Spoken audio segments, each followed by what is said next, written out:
I'm Jody Gordon again. I'm going to be representing the Athienou Archaeological project's attempt to go paperless in this talk as well. And for those of you keeping track at home, unfortunately, yes, this is a paper-read paper. I'm not there yet. I'm doing as much as I can with this, but this is a paper-read paper. This paper contributes to the discourse on the utility of mobile devices in archaeology by drawing on the Athienou Archaeological Project, or AAP's, experiences converting to digital workflows during the 2011 through 2013 excavation seasons. In particular, we discuss how even a modest-sized project without digital technologists on staff can transition to an almost completely born digital iPad-based recording system, and how our experiment impacted data recording, site interpretation, and teaching digital skills. First, we briefly introduce our project and detail our process of implementing a digital recording system. Then we present an overview of the pros and cons of going paperless and how this process has affected our research and learning outcomes. By sharing our experiences, we hope to engender comparisons with other projects' paperless workflows and to publicize the pitfalls and potential of digital archaeology, especially for newer projects. For 25 years, AAP has conducted excavations and survey to explore a range of religious, funerary, domestic, and industrial sites in the Malura Valley on the island of Cyprus. The project's long-term focus has been the excavation of a Cypro-geometric through Roman period sanctuary located at the site of Malura. For 25 years, the analysis of this large and significant sanctuary, and especially its sculptural and terracotta votives, has yielded insights into the changing nature of ritual activity within a Cypriot open-air sanctuary over a millennia. In addition to offering a rigorous undergraduate field school, AAP has also championed the archaeological training of graduate student field supervisors as a key component of its modus operandi. In order to enhance excavation, interpretation, preservation, and experiential learning, before 2012, excavation data on stratigraphy, finds, architecture, and excavation methods were recorded in trench notebooks and forms following a handbook of excavations designed to standardize excavation processes and strengthen data recording consistency, as well as introduce our system to new staff members. Before 2012, no digital equipment could withstand the 8-hour workday in the hot Malura sun. Thus, paper was used in the field and data was digitized in the lab. The advent of the Apple iPad in 2010 provided archaeologists with a relatively tough, portable, camera-equipped, battery-powered, and Wi-Fi-enabled touchscreen device to record excavation data and function as a digital notebook. One of the earliest adopters of the soon-to-be-named paperless archaeology was, as we've seen here today, University of Cincinnati's Pompeii Archaeological Research Project Porta Stabia, PARP-PS.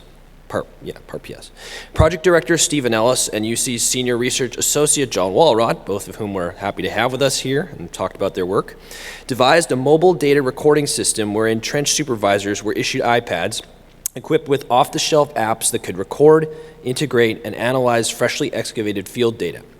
Besides Apple's iOS apps like iBooks and Camera, that come sort of generic with the iOS, their original workflow included FM Touch, a database app that could store stratigraphic unit, SU, and other forms for upload to a FileMaker relational database, even without Wi-Fi.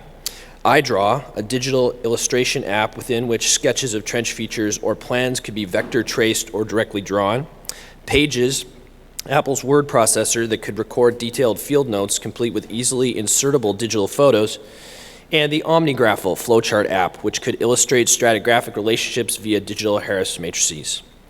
In the spirit of open access and collaboration, in early 2011, John Walrot started to share Porta Stabia's experiences on his aptly named weblog, Paperless Archaeology, in order to focus on, quote, the use of tablet computers in the trenches themselves, the techniques, the workflows, the training, and the results.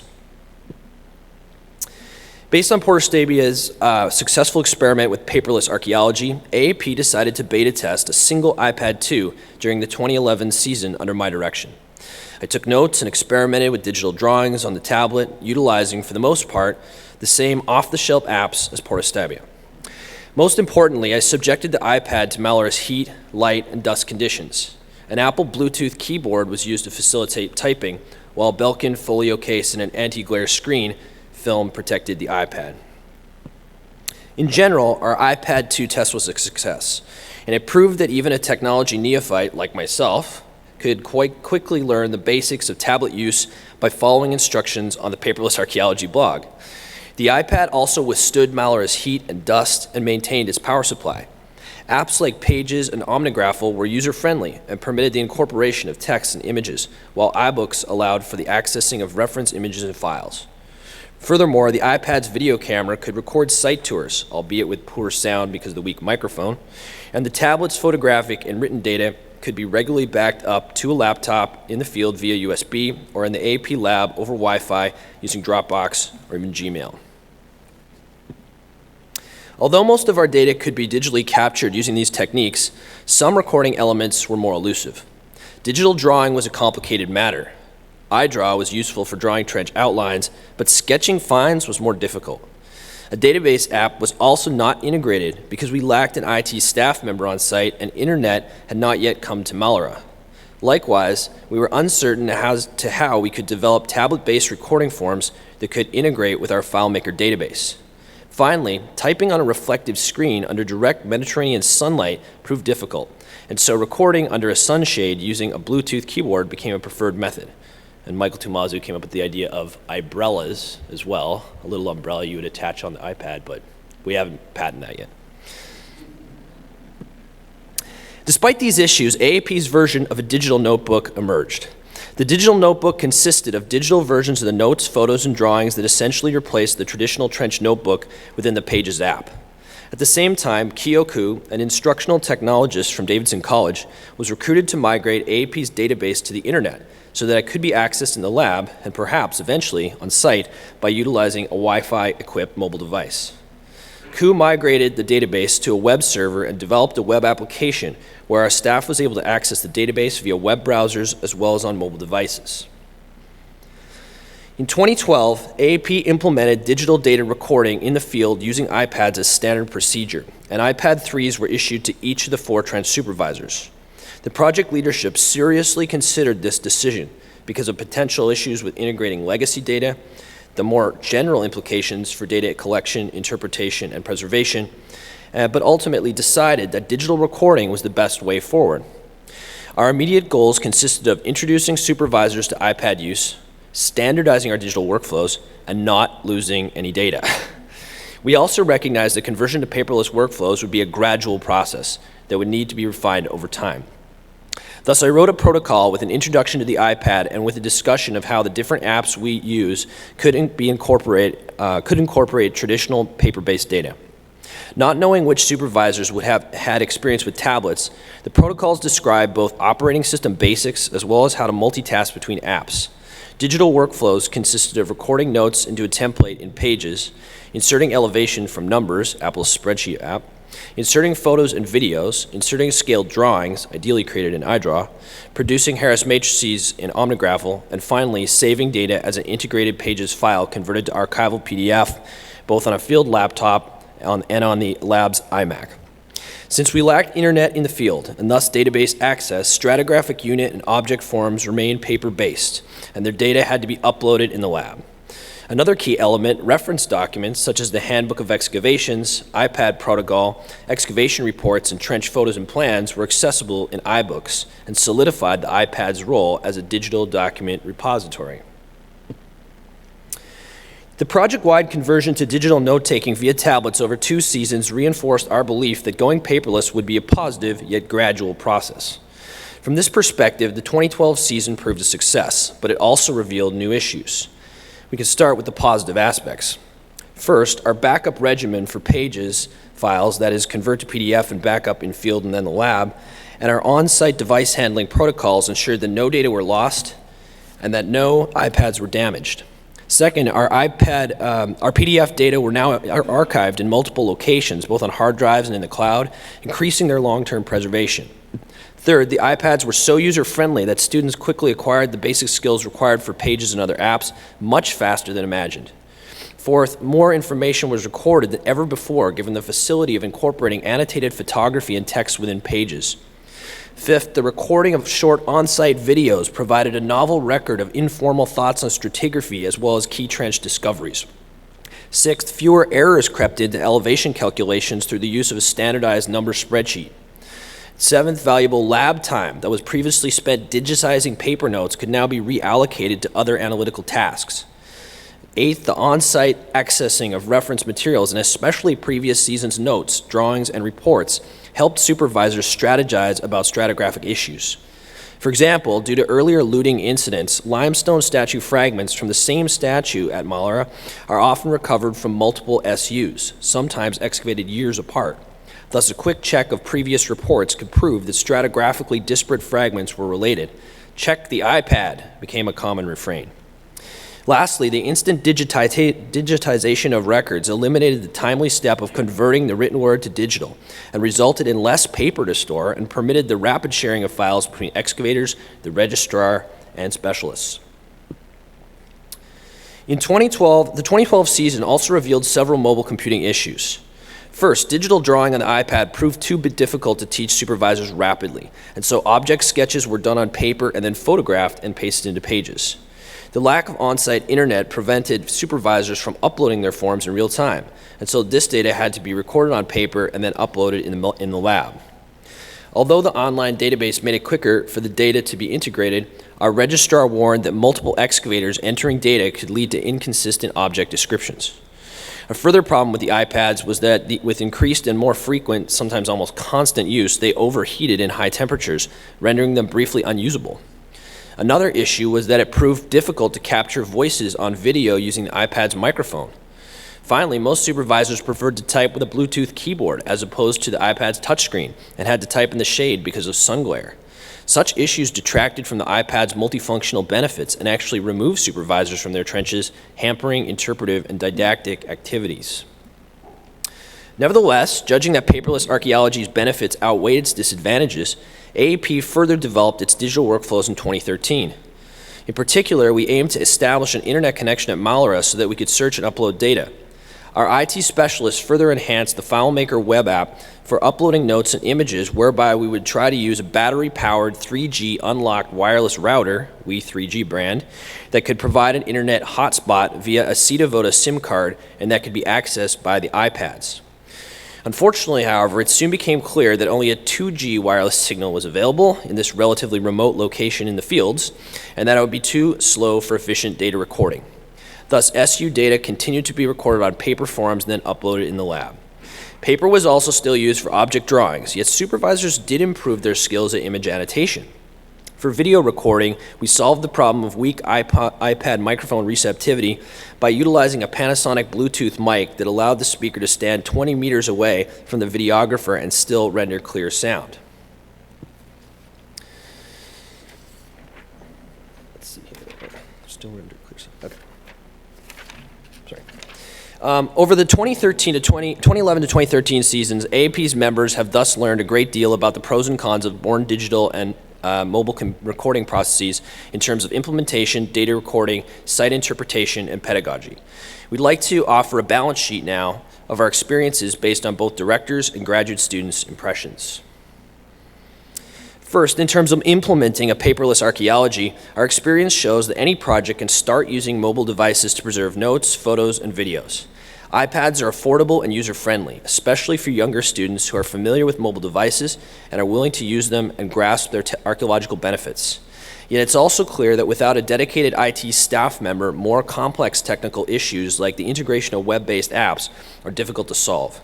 In short, our experience is that any transition to a fully paperless archaeology must be a gradual, monitored process that requires development phases geared towards a particular project's goals and methods. Thus, a practical leadership team that reflexively understands the issues related to going paperless must lead the digitization process. Second, we've also learned that by creating born digital data, we're not just able to collect more information, which may or may not be a goal, but we can also collect and integrate information in multiple and more descriptive ways. Likewise, we can save it easily in multiple places and access it in diverse and portable modes, while also replacing paper digitization time with artifact analysis. In specific, the integration of digital photos into notes and their rapid typed annotation is one of the most valuable benefits of the paperless process.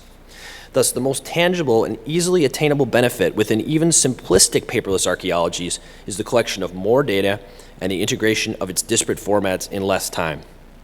Yet the use of mobile devices and digital workflows can also have their drawbacks. Internet connectivity is not always available on archaeological sites, which limits the usefulness of tablets' Wi-Fi and web-based apps. Data storage, preservation, and consistency also become issues because more data are being produced and manipulated by multiple users.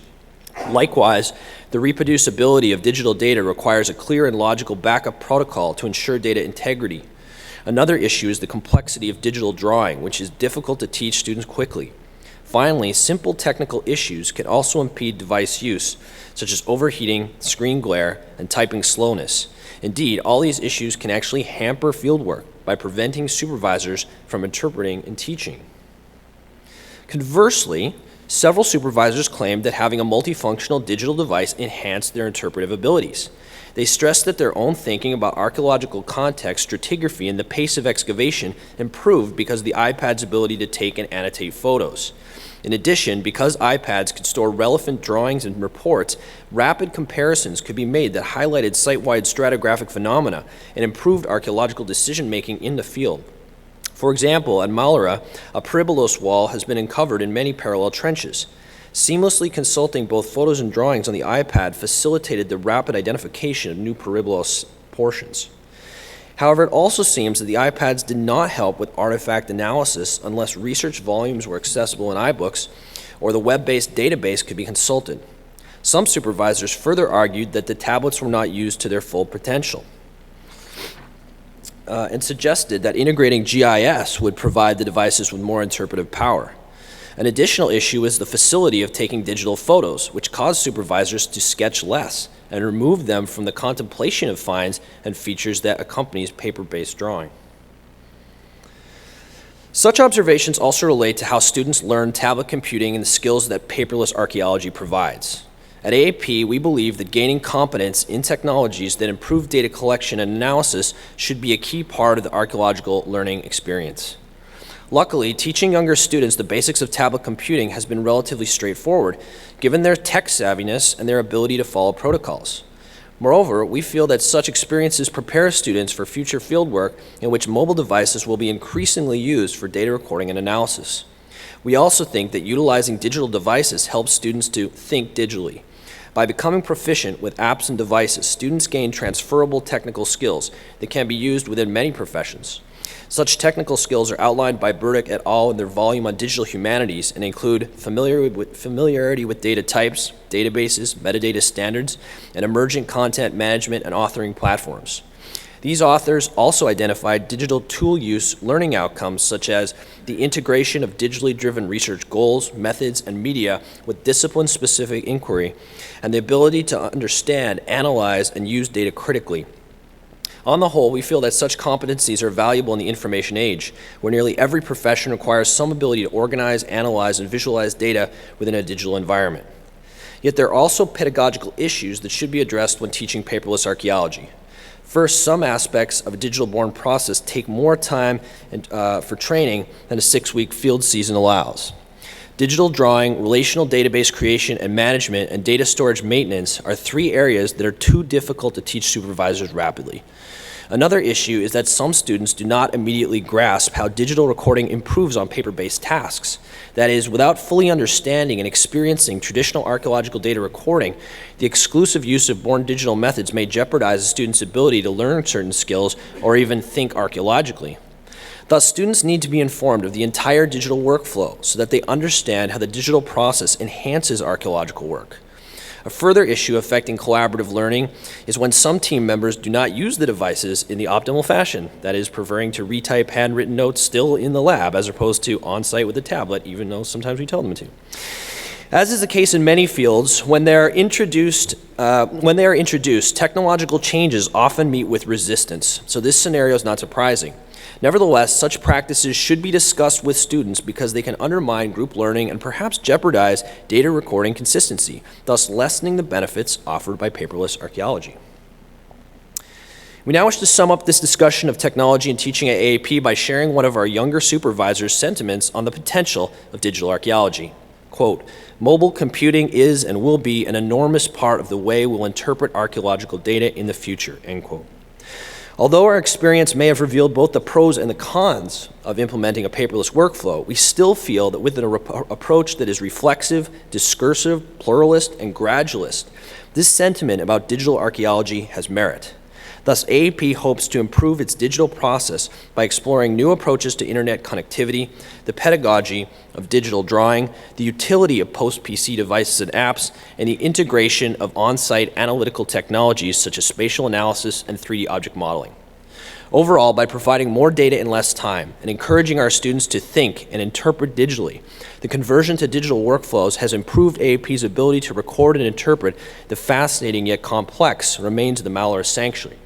Hopefully, by sharing our experiences on our website and online publications and at conferences like this one, we'll contribute to crafting best practices in digital workflows that will, ultimately, better mobilize the past for a digital future. Thank you.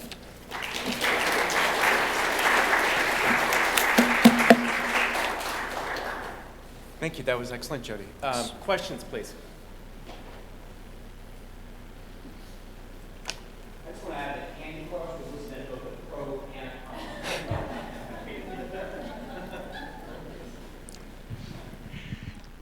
Yeah, I have a question about sort of the verbosity of the data. So with the sort of longitudinal view that you guys have, and with the transition from paper to digital, have you noticed that the data, I mean, I think this is probably a more general question, kind of an epistemological question about the nature of the data.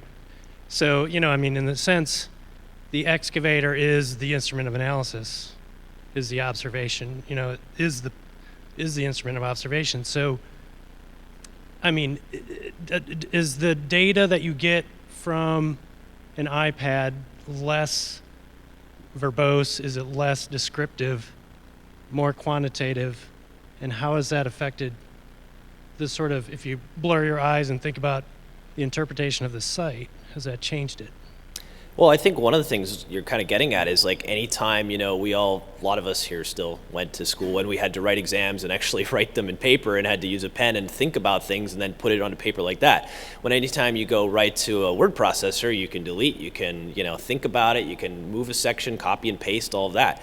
So as soon as you move into the iPads, and especially the way they were running them with the Bluetooth keyboards, you can compose just like you can compose at home, you know? So I think a lot of thought goes into it in some ways. Like they'll write something, but then they'll be like, oh, let's delete that and make it better or add something. But again, what you probably lose there is the kind of immediacy of the thought process of your first impression. Because if you can go back and delete and just, it's gone, right? So it's the same kind of problem we face, I think, when you're looking at any time you're going from writing on paper to writing on a word processor. And that's been going on for the last 25 years. So, you know, in that sense, I think we're getting a different type of interpretation. You're totally right. And I think it's more of a final type version that you would than you would have if it was just written by hand. But we're also, I think, getting the fact that, you know, you can get these images that get integrated as well. You're suddenly getting this whole picture tells 1,000 words type of thing. And again, with iDraw there and being able to just annotate these images and have the text right beside it, it has become so visual. You know, it's become visual in a way that you can't even do a sketch that quick as if you were using, you know, pencil and paper.